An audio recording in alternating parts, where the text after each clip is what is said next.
자, 오늘 하나님 말씀 제목 같이 한번 따라서 읽겠습니다. 같이 읽겠습니다. 시작. 진정한 섬김의 종 보아스. 아멘. 여러분, 오늘이 룻기 8번째 말씀입니다. 룻기를 보면은 룻기를 관통하고 있는 단어들이 여럿을 보는 것을 우리가 보게 됩니다. 물론 그 중에는 헤세드라고 하는 하나님의 인애, 하나님의 은총이라고 하는 헤세드라고 하는 단어, 인애로 우리가 번역된 단어이지만 이 단어가 가장 중요한 단어이면서 더불어서 룻기에는 바로 오늘 3장에는 바로 이 룻이 나오미 말씀에 순종하고 또 이 룻이 보아스 앞에 나가는 그러한 일련의 순종의 모습, 섬김의 모습을 알게 됩니다. 우리가 예수님을 믿으면서 가장 큰 변화 중에 하나는 순종과 섬김에 대한 눈을 뜨게 되는 것이죠. 아, 그렇구나. 이 순종이 능력이구나. 섬김이 능력이구나. 그러나 사실 우리는 이것이 동시에 여전히 가장 어렵고 고통스러운 단어라는 것 또한 알고 있습니다. 왜냐하면 여전히 이 땅은 여전히 육을 가지고 있는 우리에게는 섬김이라는 것이 어렵기 때문이에요. 순종이라는 것이 우리의 육의 몸하고는 맞지 않기 때문에 참 어렵습니다. 세상의 가치로 보면은 순종은 약한 자가 하는 거거든요. 섬김은 연약한 자, 없는 자, 종이 하는 게 섬김이라고 생각하기 때문에 세상에서 누구보다도 조금이라도 더 올라가고 싶어하는 인생들에게 있어서 순종과 섬김은 어렵습니다. 그러나 여러분 또 하나 아실 것입니다. 순종과 섬김을 조금이라도 경험해보고 그 믿음의 진보를 경험해보는 분은 순종은 그냥 되는 게 아닙니다. 섬김은 그냥 되는 것이 아니라 정말 모든 에너지와 기도를 통과해야만이 되는 것이 순종이요 섬김이라는 것을 알게 됩니다. 마치 움직이는 것보다 멈추는 것이 어려운 것과 같은 이치입니다. 세상은 멈추지 않지요. 네, 그렇습니다. 끊임없이 자기 소견을 내야 되고 끊임없이 문제를 내고 사람들의 주목을 끌어야 하는 것이 인생의 불순종한 인생의 이 땅의 모습인 것이죠. 그런데 하나님께서 우리에게 멈추게 하십니다.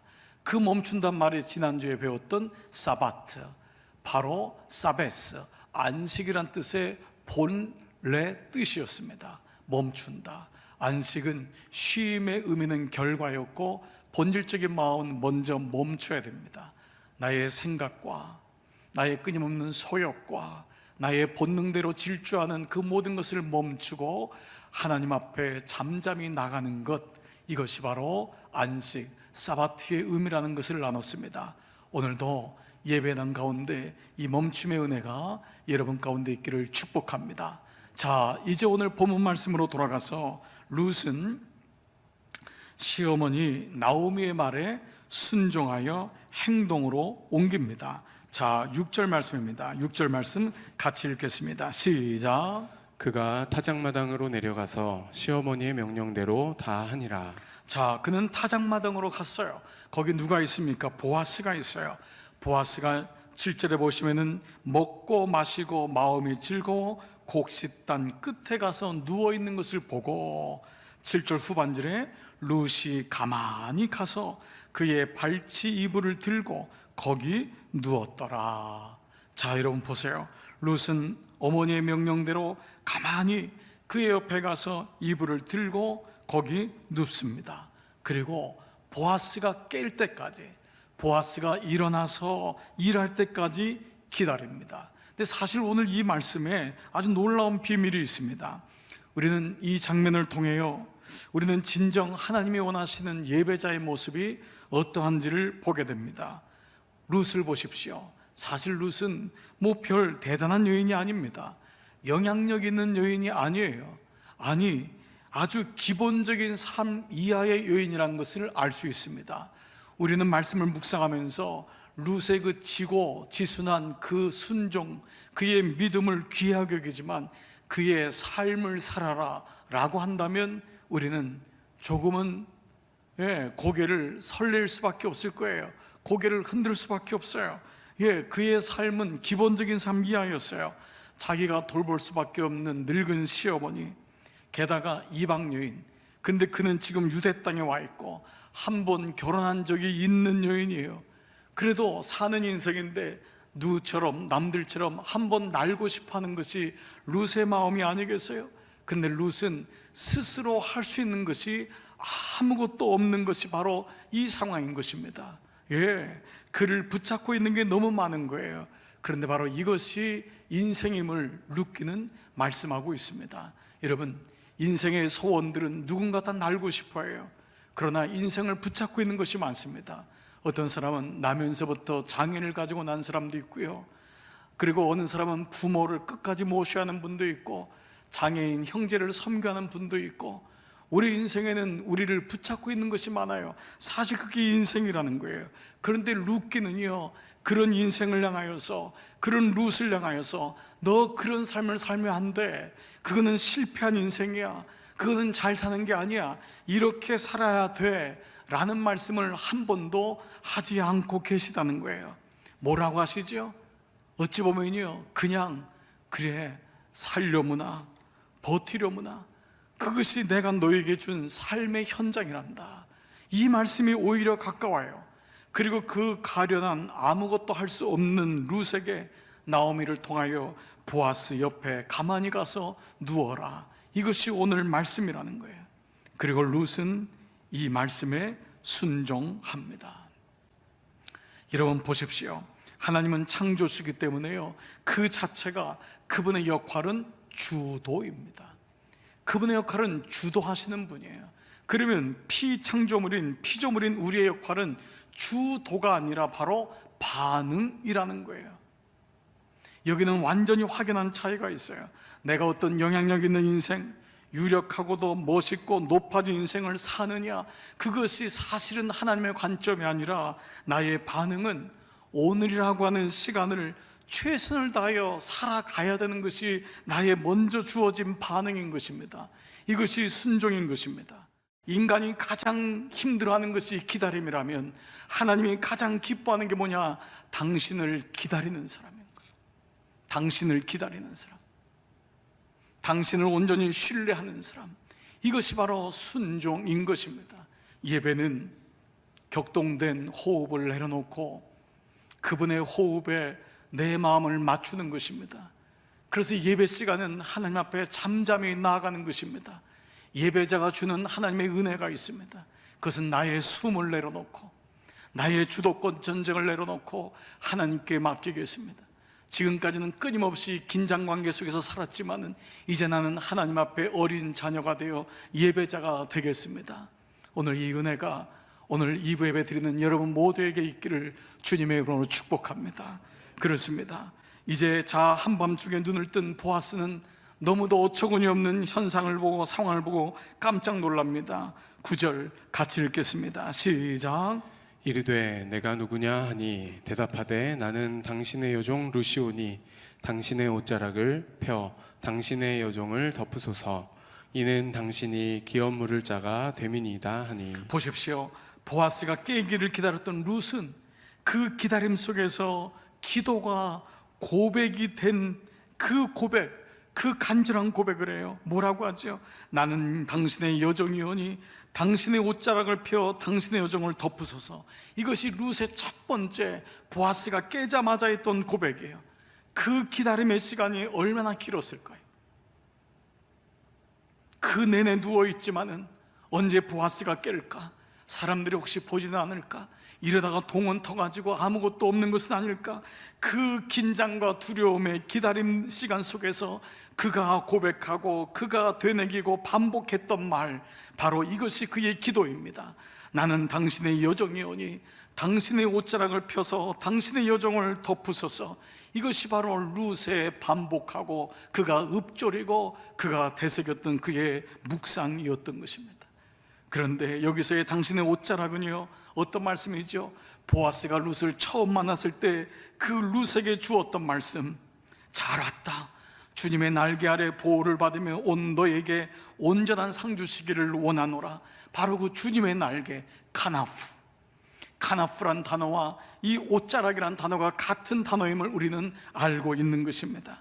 그렇습니다. 이것은 바로 룻의 인생을 끌고 가는 말의 힘, 언어의 힘, 고백의 힘, 말씀의 힘인 것입니다. 룻은 보아스가 주었던, 자기에게 주었던 그 단어, 카나프란 단어를 잊을 수가 없었던 거예요. 그래서 룻은 보아스가 깨자마자 던졌던 그 첫 번째 말이 뭐냐면, 당신의 옷자락으로 나를 덮어주소서. 사랑하고 존경하고 흠모하면은요, 같은 단어를 씁니다. 같은 언어를 쓰고요, 같은 고백을 하고 같은 말씀을 합니다. 룻은 시어머니에게 당신의 어머니가 어머니의 하나님이 나의 하나님이 됨입니다. 그것은 그저 있는 표현을 한 게 아니에요. 그의 속마음이었던 거예요. 바로 같은 언어, 같은 말. 우리가 왜 하나님 말씀을 묵상하느냐? 그것이 바로 하나님을 내가 존중히 여기고 하나님을 사랑하고 하나님을 흠모하기 때문에 하나님 없으면 살 수 없다고 하는 그 고백이 여기에 능력이 있는 거예요. 바로 이것이 룻을 끌고 가는 말의 힘, 언어의 힘, 말씀의 힘인 것입니다. 순종하면 닮습니다. 순종이 안 되면 앞에서는 인사하지만 뒤에서는 딴말을 하고 내 마음대로 사는 것이 인생입니다. 그러나 룻은 지혜로운 여인입니다. 룻은 보아스가 자기에게 얘기했던 카나프라는 단어를 잊지 않고 있어요. 그리고 그의 말을 인용해서 당신을, 자기를 도와달라고, 당신은 저에게는 기업 물을 자입니다라고 하는 간청을 하고 있는 것입니다. 이러한 룻의 반응에 대해서 드디어 오늘 말씀은 보아스의 반응이 시작됩니다. 보아스의 반응은 세 가지로 나눠지는데요, 오늘 말씀 보면 룻만 순종하는 자가 아니라 실제로 사실은 진정한 섬김의 종은 바로 보아스 자신이었습니다. 이제 룻을 위해서 보아스가 일하기 시작합니다. 보아스의 순종, 섬김이 어떻게 이루어지는지를 오늘 말씀을 통해서 묵상해 보겠습니다. 10절 말씀 같이 읽습니다. 시작. 그가 이르되 내 딸아 여호와께서 내게 복 주시기를 원하노라.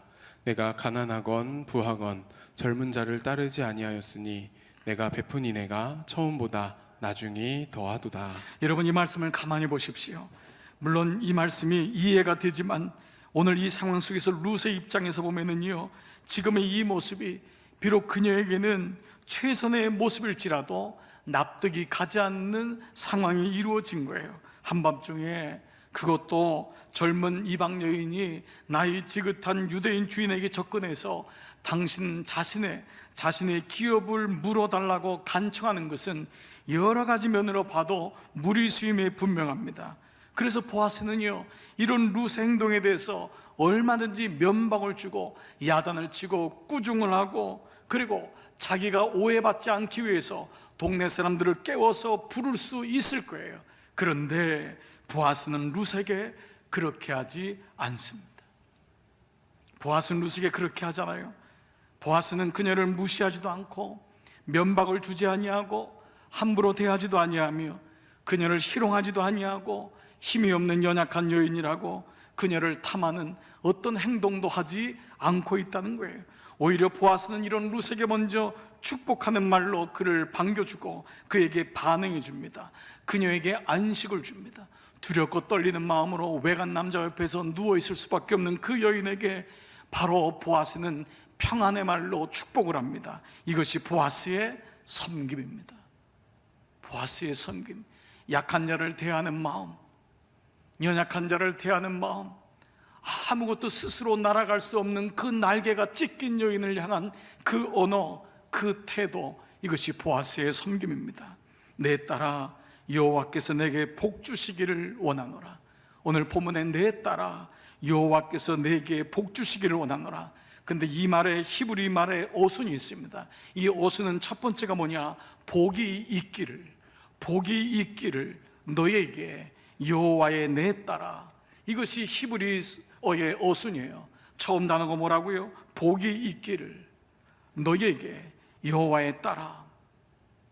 아무것도 할 수 없는, 스스로 날개조차 할 수 없는 한 년이 찾아와 자신의 기업을 물려달라고 간청하고 여자로서의 모든 자존감과 자기의 몸을 던질 수밖에 없는 그 비루함과 비참함으로 가지고 있는 그녀. 그러나 그것이 그녀로서는 마지막 최선의 방법으로 누워있는 그 여인을 향해서 들려주는 첫 번째 보아스의 음성은 바로 베루크, 베루크, 바로 be blessed. 히브리 말로 베루크, 이것은 바로 축복한다, 복이 있을지어다, 복이 있을지어다. 이것이 바로 보았습니다. 우리가 인생에 어떤 어처구니 없는 일을 당하여 우리가 다 날개가 찢겨져서 주님 앞에 왔을 때 주님은 왜 그런 일을 당할 수밖에 없었냐고 우리에게 논리적으로 설명하라고 묻는 것이 아니라 주님은 우리에게 첫 번째 주시는 말씀이 무엇이냐? 베루크, 잘한다, 축복이 너에게 함께할 것이다.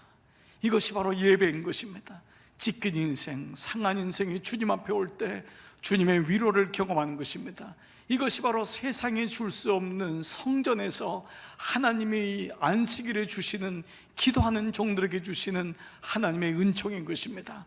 오늘 여러분에게 이 첫 번째 단어를 드리고 싶습니다. 베루크, be blessed, 복이 있을지어다, 하나님의 은총이, 축복이 있을지어다. 두려움과 공포 속에 있었던 룻에게 들린 이 한마디가 얼마나 감격하고 얼마나 감사했을까요? 우리는 예레미야 29장 11절 말씀을 기억하고 있습니다. 나 여호와가 말하노라, 너희를 향한 나의 생각은 내가 아나니, 내가 아나니 재앙이 아니라고 평안이요, 샬롬, 평안이요, 너희 장래에 소망을 주려 하는 생각이라. 어려운 때를 지나고 있지만 여러분, 하나님의 하나님 되심을 잊지 마시기 바랍니다. 세상이 아무리 요동치고 혼란스러워도 나의 하나님이 우리를 향한 생각은 평안이요, 너희의 장래를 위한 나의 마음, 소망을 주려는 것이다. 이 얘기를 들었던 룻은 얼마나 감격했을까요? 보아스는 이미 룻을 알고 있었어요. 룻의 마음이 어떠한지, 룻이 그렇게 간밤에 한밤에 아무도 모르게 자신의 옆에 와서 누울 수밖에 없었던 그 날개 찢긴 룻의 처지를 알고 있었어요. 그리고 룻에게 지금 무엇이 필요한지조차도 알고 있었던 것입니다. 이것이 바로 첫 번째 보아스의 반응입니다.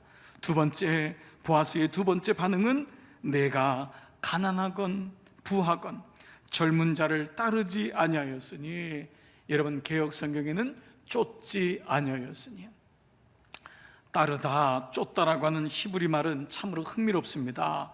이 단어는 보통 두 가지로 나눠지는데요, 한 가지는 수동형이 있고 한 가지는 능동형이 있습니다. 그 두 단어가 뭐냐면, 첫 번째는 할라크, 두 번째는 다바크. 단어가 비슷하죠. 바로 할라크와 다바크, 이것이 히브리어에서 등장하는 아주 비슷한 유형인데 두 단어로 집약됩니다. 그러면 오늘 구절에 쓰인 단어는 뭐냐면 바로 할라크입니다. 이 할라크는 보통 이방신을 따라가거나 쫓거나, 잠언서에 보면은 음녀를 쫓을 때, 그래서 시편 150편, 그 다윗의 그 놀라운 고백이 있는 150편 전체 중에 1편, 그것도 1편의 1절에 나오는 첫 번째 단어가 뭐냐? 복 있는 자는, 복 있는 자는, 바로 복 있는 자는 바루크, 복 있는 자는이라고 나오면서 악인의 꾀를 쫓지 아니하고, 여기서의 쫓다가 바로 할라크입니다. 즉 이 말은 뭐죠? 하나님이 기뻐하지 않는 것, 세상의 가치를 쫓을 때 쓰는 단어가 할라크인데, 이 단어가 흥미롭게도 수동형입니다. 이 말은 생각 안 하면은, 멈추지 않으면은 흘러간다는 거예요. 따라간다는 거예요. 능동적으로 하나님 앞에 나가지 않으면은 흘러갈 수밖에 없는 거예요. 멈춰야지만, 하나님 말씀이 묵상되고 올바른 생각을 해야지만 세상 가치에 묻히지 아니한다, 세상의 가치를 따라가지 아니한다. 이것인데 바로 오늘 이 말씀에 내가 가난하건 부하건 젊은 자를 따르지 아니하였다, 이것은 뭐예요? 눈에 보이는 세상적인 조건을 따라가지 아니하고. 그런데요, 룻기에 또 다른 동사가 있다 그랬죠. 쫓다에 바로 다바크. 이 다바크란 구절이 써진 것이 룻기의 1장 14절인데, 룻의 동서, 작은 동서가 오르바죠. 오르바는 그의 시어머니에게 입을 맞추되 떠나간 거예요. 룻은 그를 붙쫓았더라. 이 붙쫓았더라가 바로 다바크입니다. 붙쫓았다는 건 뭐죠? 더 가까이서 붙잡는다. 영어로는 cling to, 클링한다는 거, 옷깃을 붙잡는 거예요. 내가 떨어지지 않으려고 애를 쓰는 거예요. 그래서 훗날 광야를 통과한 이스라엘 백성에게 모세가 이런 얘기를 합니다. 신명기 4장 4절, 오직 너희의 하나님 여호와께 붙어. 너희가 살 수 있었던 이유는 뭐냐? 오직 너희의 하나님 여호와께 붙어 떠나지 않은 너희는 오늘까지 다 생존하였느니라. 하나님께 붙어야지만. 이때 쓴 것이 바로 다바크인 것입니다. 즉 보아스는 룻이 얼마나 하나님을 쫓으려 했는지, 그 바라크했는지, 다바크했는지를 알고 있었던 거예요. 그냥 자기 인생 한탄하고 될 대로 되려지 뭐, 몸이 따라가는 대로 가는 거지 뭐, 이것이 아니었어요. 그는 마음을 정했어요. 하나님 말씀이 내 안에 들어와서 그의 언어와 말씀이 그를 따라갔던 거예요. 바로 하나님의 은혜처럼 가다프, 주의 날개에 거하는 것처럼. 그래서 그는 이 룻이 세상의 가치를 쫓지 아니하고 하나님을 바라봤던 것을 알고 있었던 거예요. 이것이 바로 그가 너가 가난하건 부하건 젊은 자를 따르지 아니하였으니. 그래서 보아스가 반응한 세 번째 말이 뭐냐면요, 내가 베푼, 내가 보여준 인애가 바로 헤세드거든요. 너가 삶으로 보여준, 너의 모습으로 보여준 그 하나님의 사랑이 너의 처음보다 나중이 더 귀하도다. 여기서 처음이라는 것은 여러분 아시죠? 2장 11절 보면은 내 남편이 죽은으로 내가 시모에게 행한 모든 것과 내 부모와 고국을 떠나 전에 알지 못하던 백성에게로 온 일, 이것도 귀하지만은 너가 지금 끝까지 하나님을 바라보고 믿음을 포기하지 아니하고 순종했던 그 모습을 보면서 내가 보여준 인애가, 너가 삶에 보여준 그 순종의 모습이, 너가 온전히 하나님만 바라본 그 모습이, 비록 날개가 찢기고 꺾이고 다른 사람처럼 날아오르지 못한다 할지라도 너에게 주어진 삶의 하루, 보리삭을 아침부터 저녁까지 주우면서도 불평 하지 아니하고 하나님께 나아온 너의 모습, 그래서 너에게 보여준 그 인애가 처음보다 나중이 지금이 더 귀하도다 라고 반응했던 것입니다. 자, 이제 11절에서 놀라운 반전이 일어납니다. 11절 같이 읽겠습니다. 시작. 그리고 이제 내 딸아 두려워하지 말라. 내가 내 말대로 내게 다 행하리라. 내가 현숙한 여자인 줄 나의 성읍 백성이 다 아느니라. 뭐라고 하죠? 내가 내 말대로, 룻 너가 나에게 요청한 대로 내가 다 행하리라. 놀라운 일이 생깁니다. 보아스는 룻에게 너가 얘기한 대로 내가 다 행해줄 것이라고 말합니다. 무슨 말이냐? 주종관계가 바뀐 거예요.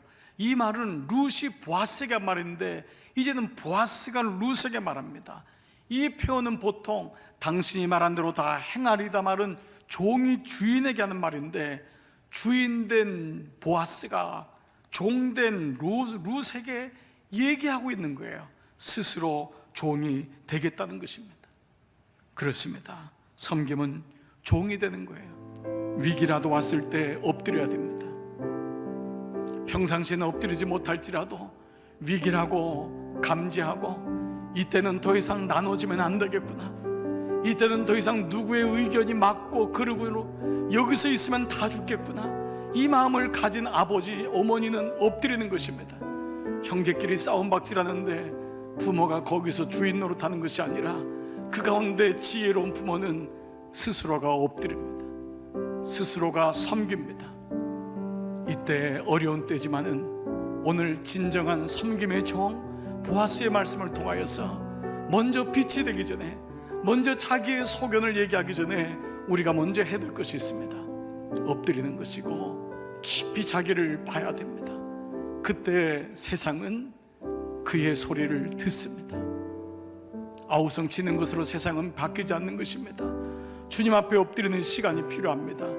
오늘 주일 여러분이 있는 곳이 그러한 성전 되기를 축복합니다. 더 이상 누군가를 향해 손가락질하는 나로부터 나와 하나님, 이제 내가 주님만을 바라보고 주의 궁유를 구하겠습니다. 그리고 보아스의 섬김으로 이 땅을 바라보며 중보자가 되겠습니다. 이것이 오늘 교회가 먼저 해야 할 일입니다. 그때 능력이 생기고, 그때 세상은 비로소 교회를 바라보기 시작하고 그때 교회는 소리 없이 세상을 변화시키는 소금의 역할을 감당할 수 있는 것입니다. 이번 한 주간 있는 곳에서 여러분 섬김으로, 순종으로, 소금의 삶으로 여러분 한 주 되기를 주의 이름으로 축복하고, 힘들고 어려운 때지만은 요동하지 마시고 이때일수록 나라 민족을 위해서 기도하고 위정자들과 백성들의 마음이 하나가 되기를 기도하고, 우리 같이 새벽과 낮 시간, 저녁 시간, 시간마다 깨우면서 주 앞에 나가는 이런 모두 되시기를 주님의 이름으로 축복합니다.